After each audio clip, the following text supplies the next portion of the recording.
Hi everybody, thanks for joining me again. We're going to be picking up with Pinocchio. We're on page 184. We're on chapter 30. I hope everybody's comfortable. I hope everybody has their beverage, and let's get started.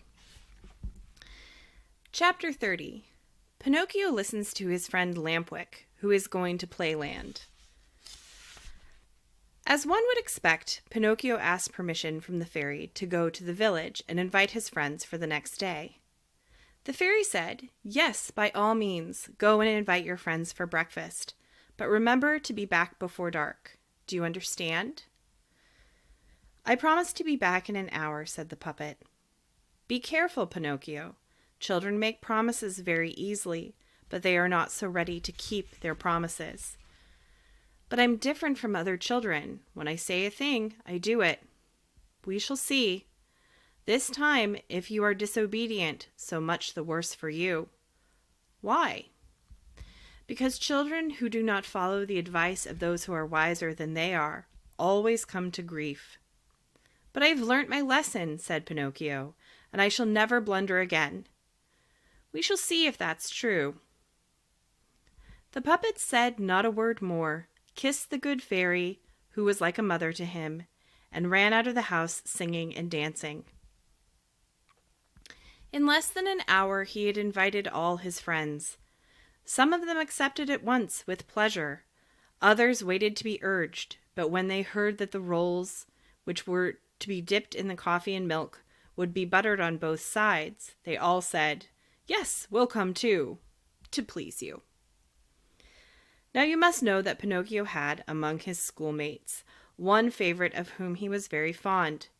His name was Romeo, but everyone called him by his nickname, Lampwick, because he was so thin, long, and bright, just like a new wick on a night lamp. Lampwick was the laziest and most mischievous boy in the school, but Pinocchio liked him nonetheless. In fact, he went to him first of all, but he was not at home. He went back a second time, but no Lampwick. A third time, but still in vain. Where could he be? He searched for him everywhere, and finally he found him hiding under the porch of a peasant's house. "What are you doing there?" asked Pinocchio, creeping under the porch. "I'm waiting for midnight, when I'm going—" "Where are you going?" "Far, very far away." "I went to your place 3 times looking for you. What do you want with me? Have you not heard the great news? Don't you know of my good fortune?" "What?" "For tomorrow I shall no longer be a puppet, but a boy like you and the other boys." "Much good it may do you." "And tomorrow I expect you at my house for breakfast." "But didn't I tell you that I'm going away tonight?" "At what time?" "At midnight." "Where are you going?" "I'm going to live in a country, the most beautiful country in the world, a real dreamland." "What's its name?" "It's called Playland. Why don't you come too?" "I? Certainly not." "You are wrong, Pinocchio. Believe me, if you don't come, you will be sorry. Where can you find a better place for us boys? There's no school there, no masters, and no books. In that heavenly place, no one ever studies. There's no school on Saturday, and in every week there are 6 Saturdays and 1 Sunday. Just imagine, the autumn holidays begin in January and last till the 31st of December. Now a place like that is the ideal place to live in. That's how all civilized countries should be run." "But how do they pass the time in Playland?" "How? Play and amuse themselves from morning till night. Then they go to bed and start again next morning. What do you think of that?" Said Pinocchio, and shook his head as if to say, that sort of life wouldn't be too bad. "Now then, will you come or won't you? Yes or no? Make up your mind." "No, no, no, and finally no. I promised the good fairy to be a good boy, and I must keep my promise. In fact, it's nearly evening, so I must leave you and hurry back. Goodbye, and have a pleasant journey." "Where are you going in such a hurry?" "I'm going home. The good fairy wants me to be home before dark." "Wait a little longer." "I shall be too late." Just 2 minutes. And if the fairy scolds me, let her scold. When she's done scolding, she'll stop, said the little rascal of a lampwick. How are you going? Alone or in company? Alone? There'll be more than 100 boys with me. Are you going on foot? A stagecoach is coming to take us to that dream country. What wouldn't I give if that coach were coming right now? Why? Because I could see you all starting together.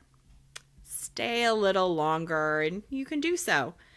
No, I must go. Wait just 2 more minutes.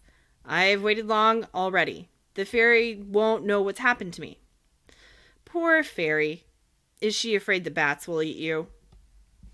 No, but, continued Pinocchio, are you absolutely sure there are no schools in that country? Not a single one. And no masters? Not one. And no one ever has to study? Never. What a beautiful country, sighed Pinocchio. Of course, I've never been there, but I can imagine what it must be like. Why don't you come then? It's useless to tempt me. I've promised the good fairy to be an obedient boy, and I shall not break my word. Well, goodbye then, and give my love to the boys at the schools, and to all the high schools too, if you meet them on the street. Goodbye, Lampwick. I wish you a pleasant journey. I hope you'll have a fine time and think of your friends now and then. Saying this, the puppet took a few steps, but then stopped, and turning to his friend, he asked, Are you quite sure that there are 6 Saturdays and 1 Sunday in a week? Quite. Are you sure, but really sure, that holidays begin on the 1st of January and end on the 31st of December? Perfectly sure. What a wonderful country, said Pinocchio again, delightedly. Then he added quickly with a final resolution, Well, goodbye then, and I hope you have a good journey. Goodbye. How long before you start? A little over an hour. A pity. If it were only 1 hour, I could perhaps be tempted to wait and see you off. And the fairy? I've waited so long already. An hour more or less won't matter. Poor Pinocchio. And if the fairy scolds you? Never mind. I'll let her scold. When she's done scolding, she'll stop. Meanwhile, it grew very dark. Suddenly they saw a little light moving in the distance and heard bells tinkling, people talking, and the hooting of a horn, very faint and low, like the humming of a wasp. There it is! Exclaimed Lampwick, jumping to his feet. What is it? Pinocchio asked softly. It's the coach coming for me. Do you want to come too? Yes or no? But is it true, asked the puppet, that children never have to study in that country? Never. What a wonderful country. What a beautiful country. What a marvelous country. Chapter 31. Pinocchio goes away to Playland, where he spends 5 months. At last the coach arrived, without making the least noise, for the wheels were padded with rags in tow. It was drawn by 12 pairs of donkeys, all the same size, but different colors. Some were gray, some white, some spotted, others were yellow and blue in large stripes. But the funniest thing about them was that these 12 pairs, that is 24 donkeys, were not shod like other animals. They had on men's boots of white leather. And the driver? Imagine a small man, broader than he is long, soft and greasy as butter, with a small face like a red tomato, a little mouth that is always laughing, and a soft, caressing voice, like that of a cat that is mewing to the lady of the house for cream. All the boys took a great fancy to him as soon as they saw him, and they all hurried to get in first and go to the most delightful country known on the map as True Playland. The coach was already full of boys between 8 and 12 years old, pressed together like salted fish in a barrel. They were crowded and uncomfortable, and they could hardly breathe, but no one said a word. No one complained. The consolation of knowing that in a few hours they would be in a land where there were no books or schools or masters made them accept anything. And they were so happy that they did not feel discomfort, weariness, hunger, thirst, or sleepiness. As soon as the coach stopped, the little man turned to Lampwick, and with many bows and grimaces said to him, smiling, "Tell me, my fine lad, would you also like to go to that happy country? I want to go, most certainly. But as you see, my dear lad, there is no room. The coach is full." "It doesn't matter," replied Lampwick. "If there's no room inside, I'll find some place on the crossbar." And he jumped up astride the crossbar. "And you, my love," said the little man, addressing Pinocchio with a flattering smile, "what are you going to do? Are you coming or staying behind?"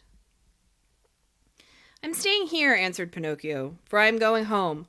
I want to study and be a very good scholar, and like all well-brought-up boys." "Much good may it do you." "Pinocchio," cried Lampwick, "come with me. Come with us. We'll have a marvelous time." "No, no, no." "Come with us. We'll have lots of fun," shouted some voices inside the coach. "Come with us. We'll all be happy," shouted hundreds of voices together. "If I come with you, what would my good fairy say?" continued Pinocchio. "Don't worry about that. Think only that we are going to a country where we'll have nothing but fun from morning till night." Pinocchio did not answer. He only sighed. He sighed a second time, a third time, and at last he said, "Make a little room for me. I'm coming." "Everything is full," replied the little man. "But to show you how happy I am that you are with us, I shall give you my place." "And what will you do?" "I shall walk." "No, I couldn't let you do that. I'd rather ride on one of the donkeys," cried Pinocchio. So saying, he went up to the donkey harnessed to the right-hand side of the shaft and wanted to jump on his back, but the beast turned and kicked him in the stomach, sending him sprawling with his legs in the air. Think of all those impertinent boys, nearly bursting with laughter. But the little man did not laugh. He went to that kicking donkey, and pretending to give him a kiss, he bit off half his right ear. While he was doing this, Pinocchio, still angry, got up from the ground, and with one leap jumped on the donkey's back. He jumped so suddenly that all the boys stopped laughing, and shouted, "Hurrah, Pinocchio!" and applauded as if they would never stop. But suddenly the donkey kicked so high that with his hind legs, that he threw the poor puppet onto a heap of stones. The boys laughed at him again, but the little man, instead of laughing, went to the other side of the kicking beast and bit off half of his left ear. Then he told the puppet, "Now get on his back. You needn't be frightened. The donkey is very obstinate, but I've whispered something in his ear, and I think he'll be obedient and gentle now." Pinocchio mounted again, and the coach started to move, but while the donkeys galloped and the coach rolled over the paving stones, he thought he heard a voice, which was so low that he could hardly hear the words, saying, "You poor fool! You decided to do as you please, but you'll be sorry for it." Pinocchio was frightened and looked around to see where these words came from, but he could see nothing. The donkeys galloped, the stagecoach rolled over the stones, and the boys inside slept.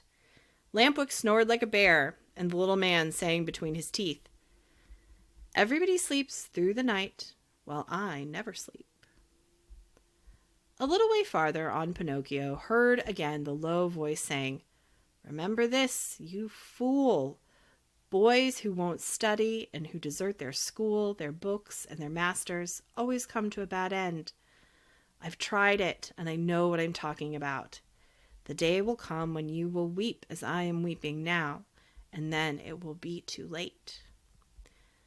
When he heard these whispered words, the puppet was more frightened than ever.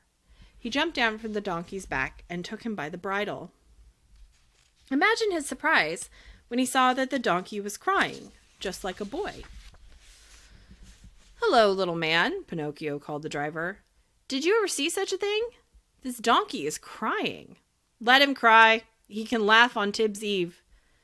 Did you teach him to talk? No, he taught himself to mumble a few words when he was in the company of trained dogs for 3 years.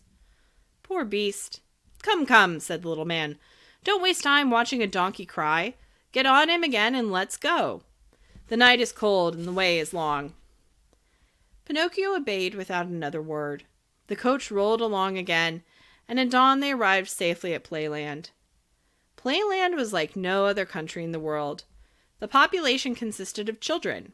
The eldest was 14, and the youngest scarcely 8 years old. The merriment and shouting and noise in the streets was maddening. There were children everywhere. Some were playing skittles, some quoits, cycling or balls. Some were riding on wooden horses. Others were playing blind man's bluff or chasings. Some were dressed as clowns and were eating burned tow. Some were acting or singing or reading or turning somersaults. Others were walking on their hands, while still others were trundling hoops or dressed like generals were marching along with paper helmets, ordering troops of soldiers about. There was laughing and shouting and hand clapping. There was some whistling.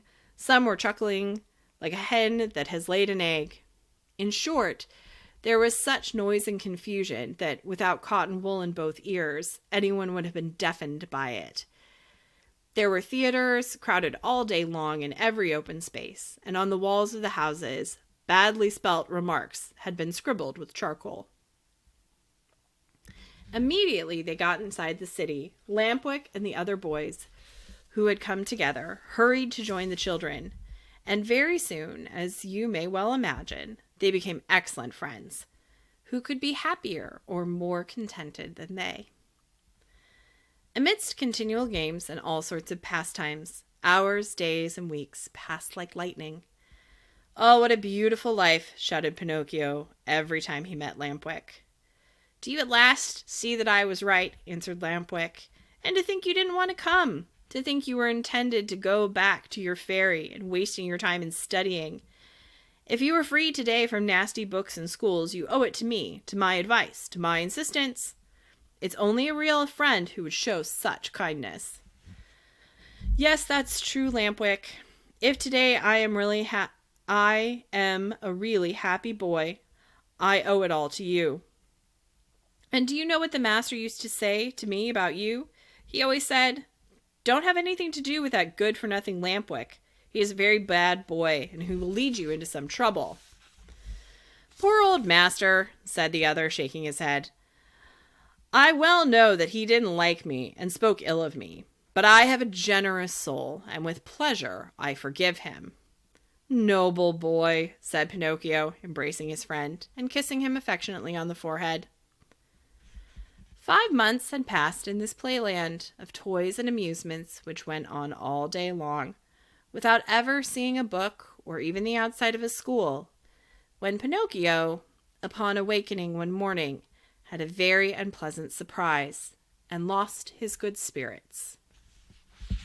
That's where we're going to stop for today. That's the end of chapter 31. I hope you'll join me here tomorrow, where we will pick up again. Have a great day, everybody.